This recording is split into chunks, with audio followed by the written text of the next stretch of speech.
কিছুদিন আগে না শপিং করতে চলে গিয়েছিলাম কোচবিহারের শান্তিনিকেতনে। কিছু কেনাকাটা থাকলে আর হাতে যদি সময় কাটে তাহলে আমরা এখানেই চলে আসি।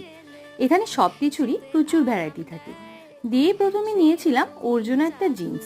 এখানে জিন্সের কালেকশন কিন্তু দারুণ। আর এখানে আসলে প্রত্যেকবারই আমি ওদের ব্যাগের কালেকশন গুলো একবার হলেও দেখেই যাই, তার কারণ ওদের ব্যাগের কালেকশন গুলো আমার খুব ভালো লাগে। মানে বলতে গেলে কোনটা ছেড়ে কোনটা দেখি। ব্যাগের প্রাইস গুলোও কিন্তু বেশ রিজনেবলই থাকে কোয়ালিটি হিসেবে। এই বটুয়াগুলো কিন্তু বেশ ভালো ছিল। আমার হাতে ইয়েলো আর হোয়াইটের যে হ্যান্ডব্যাগটা দেখছো, এটাও আমার বেশ ভালো লেগেছিল। তার কারণ হলো এর শেপটা। এই শেপের ব্যাগগুলো পার্সোনালি আমার খুব পছন্দের। এতগুলো ব্যাগের মধ্যে সবচেয়ে বেশি সুন্দর ছিল এই রেড কালারেরটা। বটুয়ার মতোই কিন্তু শেপটা আলাদা। আর তোমাদের কোনটা সবচেয়ে বেশি পছন্দ হয়েছে অবশ্যই কমেন্টে জানিও।